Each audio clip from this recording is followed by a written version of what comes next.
Education के एक धमाकेदार वीडियो में आपका स्वागत है। आप सबके हिंदी के पेपर में एक प्रश्न हमेशा पूछता है। वो प्रश्न क्या है कि निम्नलिखित काव्यांश का संदर्भ प्रसंग सहित भावार्थ लिखिए।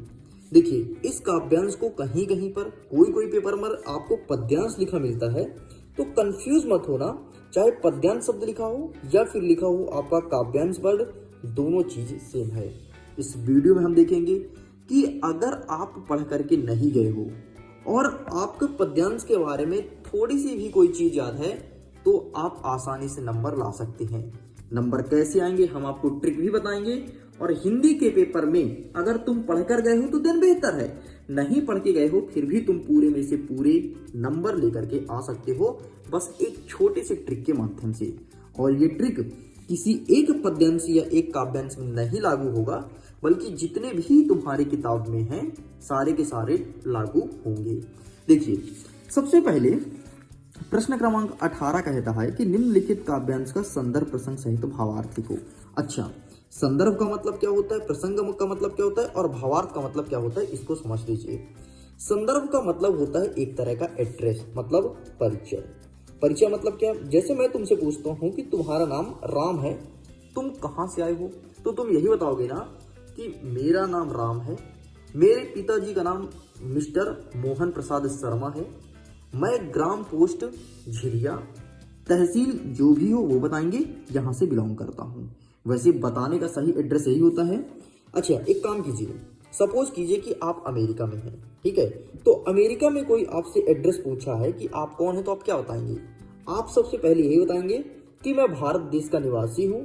फिर भारत के अंदर आता है मध्य प्रदेश, तो भारत देश में मध्य प्रदेश का निवासी हूँ। मध्य प्रदेश के अंतर्गत अगर वो व्यक्ति जानता है कि यार हाँ मध्य प्रदेश में 55 जिले हैं, मुझे पता है, तो तुम बताओगे मैं मध्य प्रदेश में शहडोल जिला का निवासी हूँ।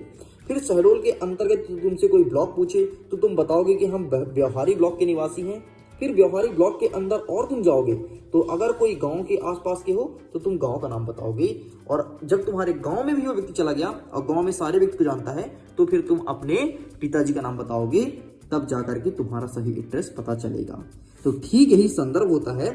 संदर्भ का मतलब ये होता है कि जो आप कथन पढ़ रहे हो, जो काव्यांश, ये जो कविता पढ़ रहे हो, ये कहाँ से आया है, पूरा का पूरा एड्रेस लिखना ही संदर्भ कहलाता है। मैं उम्मीद करता हूं समझ में आया होगा। बाकी हम अपने फॉर्मेट के माध्यम से और आसान भाषा में समझेंगे। अच्छा, प्रसंग क्या होता है, तो ये जब पूरा तुम कविता पढ़ोगे, कविता पढ़ने के बाद तुम्हारे मन में कोई ना कोई अर्थ तो निकलेगा।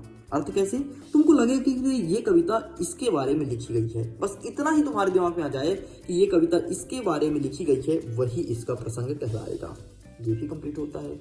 आगे आते हैं भावार्थ क्या होता है। तो भावार्थ मतलब सिंपल सा अर्थ, मतलब ये जो कविता लिखी गई है, ये कविता जो लिखी गई है ब्रज भाषा में लिखी गई है, तो आपको ब्रज भाषा में नहीं बल्कि हिंदी भाषा में लिखना है, अपने शब्दों में लिखना है, जो तुमको समझ आता है, अपने समझ के अनुरूप लिखना है, वही इसका भावार्थ या फिर अर्थ कहलाता है।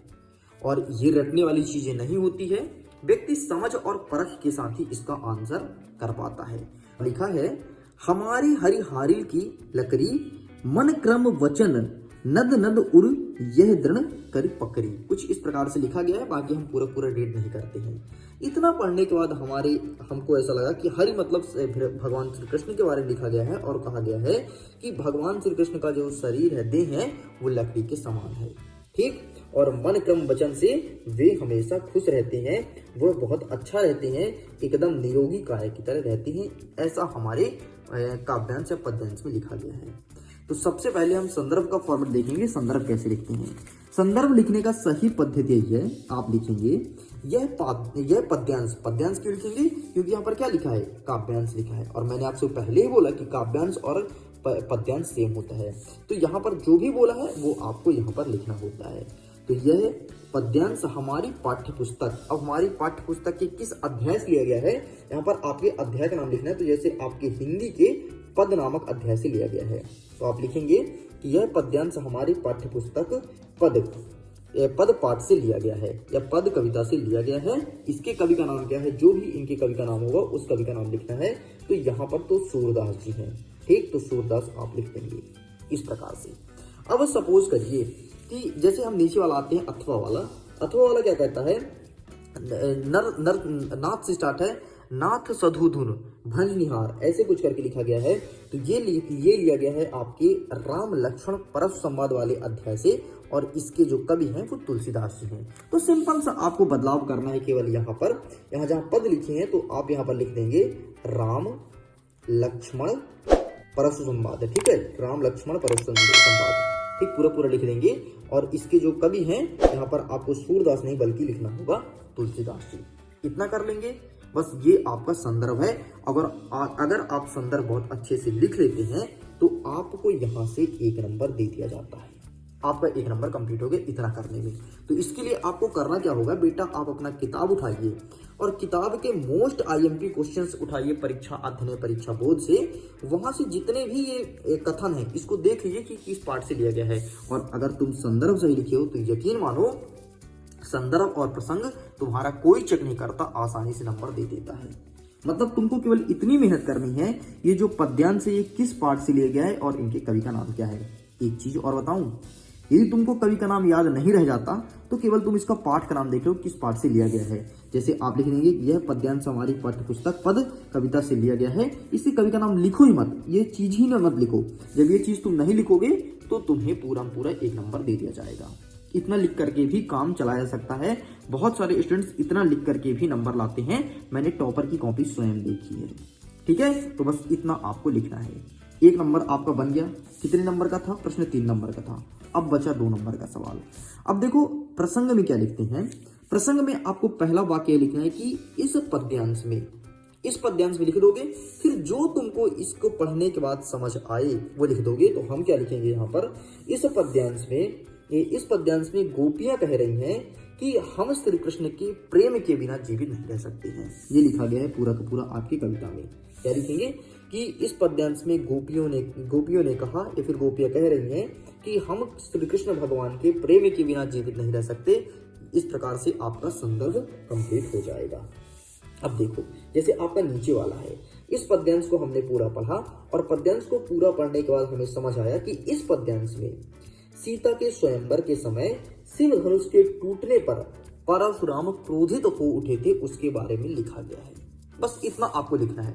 मतलब सिंपल सा एक स्ट्रक्चर पाना है कि सर इस चीज के बारे में हमारा पद्यांश कह रहा है। अगर आप इतना लिखते हैं तो आपका ये संदर्भ कंप्लीट होता है और संदर्भ कंप्लीट करने पर आपको आधे नंबर दे दिए जाते हैं, 1/2। तो लो भैया आपके 1.5 नंबर वैसे ही बन गए। अब जब ये 2 चीज कर लिए हो तो भावार्थ से सरल तो कुछ होता ही नहीं है, क्योंकि पूरा का पूरा भावार्थ आपको अपने शब्दों में लिखना होता है। अपने शब्दों में लिखो, आपका भावार्थ में कोई कभी नंबर नहीं काटता है। और अगर आपको भावार्थ ज्यादा नहीं, आपको 6 लाइन लिखनी है, ध्यान से देख लो। 1 लाइन, 2 लाइन, 3, 4, 5 और 6। हमने यहाँ पर 8 लाइन लिखी, कोई दिक्कत नहीं, आप 6 लाइन में लिख करके काम चला सकते हो। 6 लाइन लिखने के बाद भी आप बेहतरीन मार्क्स गेन कर पाओगे। तो भावार्थ को लिखना है अपने शब्दों में, जो आपको पढ़ने में अर्थ समझ में आए वही लिख लीजिए, वही भावार्थ कहलाता है। और मैं बताऊं, जब आपका एग्जामिनर कॉपी चेक करने बैठता है तो केवल वो संदर्भ को देखता है कि उसने एड्रेस सही लिखा है क्या। अगर आप एड्रेस सही लिखते हैं तो आपका प्रसंग और भावार्थ नहीं देखता, ऐसे ही आपको नंबर दे देता है। एंड फाइनली अगर आप भावार्थ लिखते हो तो यहाँ से आपके कितने नंबर, 1.5 नंबर यहाँ पर मिल जाएंगे। लो, इस प्रकार से आप 3 में से 3 नंबर आसानी से आ सकते हो। बस एक चीज तुम्हें पता है, संदर्भ। तो अब बहुत सारे स्टूडेंट्स ऐसे भी हो सकते हैं या फिर बहुत सारा ऐसा भी चीजें हो सकता है कि आपको एग्जाम में संदर्भ ही भूल जाए। तब क्या करेंगे इसका भी ट्रिक बताता हूँ, टेंशन क्यों ले रहे हो। अब आपको संदर्भ ही भूल गया ना, तो आप क्या लिखेंगे, यह पद्यांश हमारी भाषा भारती। आपकी किताब का फ्रंट का जो भी नाम होगा, ठीक है, किताब का जो तख्ती होता है उसके फ्रंट में जो भी लिखा होगा पाठ का नाम, तो यह कविता या फिर यह पद्यांश या फिर यह काव्यांश हमारी पाठ्य पुस्तक, आपके पाठ्य पुस्तक का जो भी किताब का नाम होगा, सुरभि होगा, सौरभ होगा, जो भी नाम होगा, ठीक है, हमारी पाठ्य पुस्तक सौरभ से लिया गया है, ठीक है। और इसके कवि का नाम यदि पता है तो कवि का नाम लिखते ना, बस नहीं पता तो भी काम चलाएगा कि यह पद्यांश हमारी पाठ्य पुस्तक सौरभ से लिया गया है और इसके पद का नाम ये है। ये फिर आपको थोड़ी पता चले कि यार इसको लिखने वाले तो सूरदास जी हैं, तो इसके वर्णन करता सूरदास जी हैं। इस प्रकार से संदर्भ लिख करके काम चलाया जा सकता है और आसानी से आपके नंबर आ जाएंगे। मैं उम्मीद करता हूं आपका जो मैसेज था, जो कमेंट्स था कि सर काव्यांश लिख करना बता दीजिए, तो फाइनली मैं सिखा दिया हूं। एंड यही फॉर्मेटिंग आपको ध्यान रखनी है। यही फॉर्मेटिंग एग्जाम में ध्यान रख के कॉपी लिखोगे तो तभी जाकर के आपको पूरे पूरे नंबर मिलेंगे।